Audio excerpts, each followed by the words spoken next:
जय हिंद, नमस्कार। राष्ट्र हित में शिक्षा टारगेट टीचर बाय अंकित में मैं अंकित पटेल आप सभी का बहुत बहुत स्वागत करता हूं। मित्रों, लाभ हानि के अंतर्गत आज हम लोग टाइप नंबर तीसरा, जब एक ही वस्तु कई बार खरीदी या बेची जाए, इस टाइप को करने वाले हैं। अभी तक मित्रों हम लोगों ने साधारण प्रश्न कर लिए हैं और साथ ही साथ जब वस्तु दो बार बेची जाए उस टाइप को भी कर लिया है। आप हमारे पिछले वीडियो में जाकर देख सकते हैं। आइए इस टाइप को देखते हैं, जब एक वस्तु कई बार खरीदी या बेची जाए। क्वेश्चन नंबर पहला लिखा हुआ है कि राम ने एक साइकिल 1000 रुपए में खरीदी और 20% लाभ लेकर उसे श्याम को बेच दिया। यानी राम ने वो वस्तु कितने में खरीदी थी? तो राम ने वो वस्तु जो खरीदी थी वो 1000 में खरीदी थी और इसके बाद उसने इस वस्तु पर 20% का लाभ लिया। 20% का क्या लिया? लाभ। और इसके बाद उसने श्याम को बेच दिया।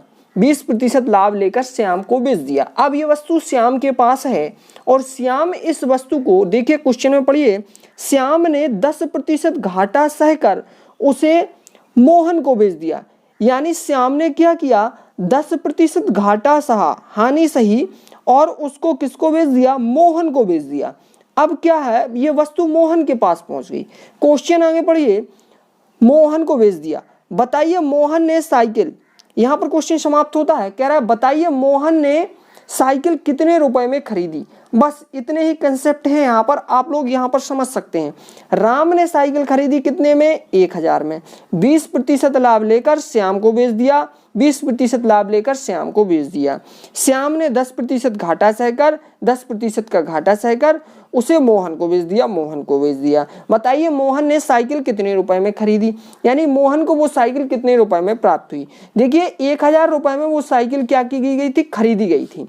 और 1000 रुपए में खरीदने के बाद उस पर हुआ 20% का लाभ लिया, यानी 120% बटा 100। यानी 1000 का 120% में हमने उसको सोहन को बेचा होगा। राम ने सोहन को बेची होगी। अब सोहन ने मोहन को बेची 10% घाटा पर, यानी उसने 10% घाटा पर बेची है, तो हम उसका 90% निकालेंगे। तो 90% का मतलब है 90/100। अब ये वस्तु किसके पास पहुंच गई है? मोहन के पास पहुंच गई है। अब इसको हमें हल कराना है।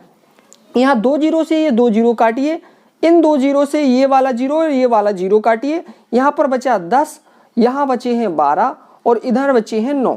इन सबको अगर आप गुणा कराते हैं तो आप पाएंगे कि यहाँ पर हमारा आंसर आएगा 1080।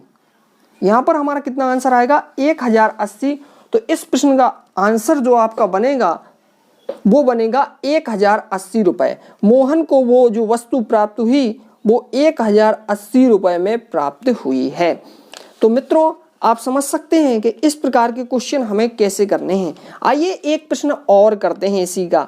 यहाँ पर लिखा हुआ है ए ने एक वस्तु, क्वेश्चन नंबर तीसरा देखिए, ए ने एक वस्तु 10% लाभ पर बी को, बी ने 10% हानि पर सी को, सी ने 20% लाभ पर डी को बेच दिया। यदि डी को सामान 8000 रुपए में खरीदा हो या मिला हो, डी को सामान 8000 रुपए में मिला हो या खरीदा हो, तो बताइए ए उसे कितने रुपए में खरीदा था। अभी तक हमको क्या पता था? कि ये पता था कि राम ने वस्तु कितने में खरीदी, पता करना था कि मोहन को कितने में वो प्राप्त हुई। अब हमें इस सवाल में क्या दिया है, हमें करना क्या है? इस सवाल में हमको जो दिया है हमें उसी तरीके से सवाल को करना है। देखिए कहता है तीसरे सवाल में ए ने वस्तु बी को बेची।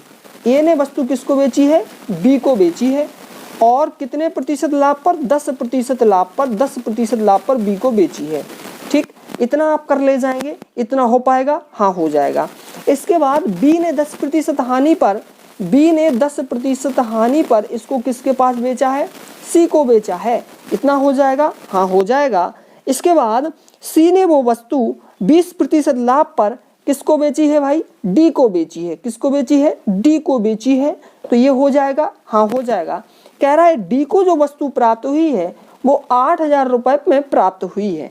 डी को कितने रुपए में वो वस्तु प्राप्त हुई है? 8000 रुपए में वो वस्तु प्राप्त हुई है। तो हम यहाँ मान लेते हैं कि ए को कितने में प्राप्त हुई? x रुपए में प्राप्त हुई।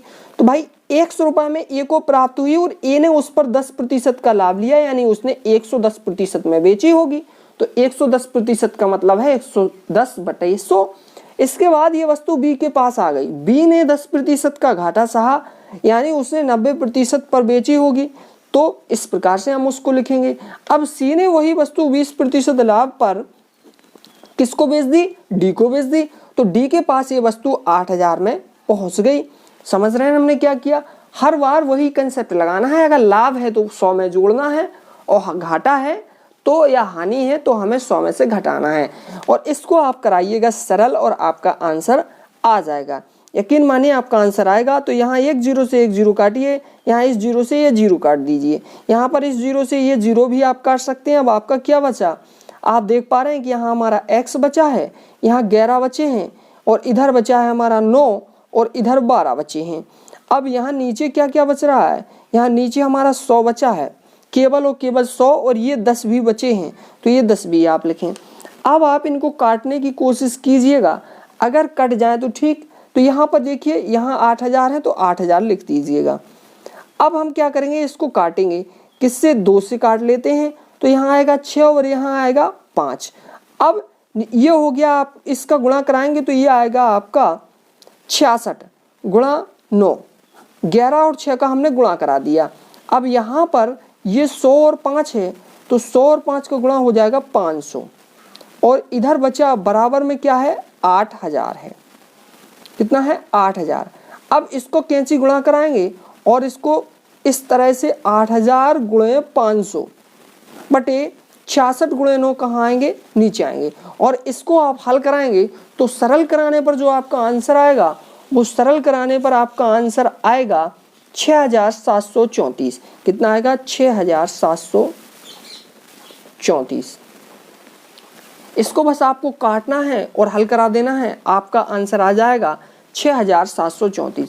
तो देखिएगा मित्रों, अगर इस प्रकार के प्रश्न बने तो आपको कुछ भी नहीं करना है, बस क्वेश्चन को हल कराते जाना है, और क्वेश्चन को आप जब हल कराते जाएंगे तो आपका आंसर ऑटोमेटिक आ जाएगा, आपको ज़्यादा कुछ करने की ज़रूरत नहीं है।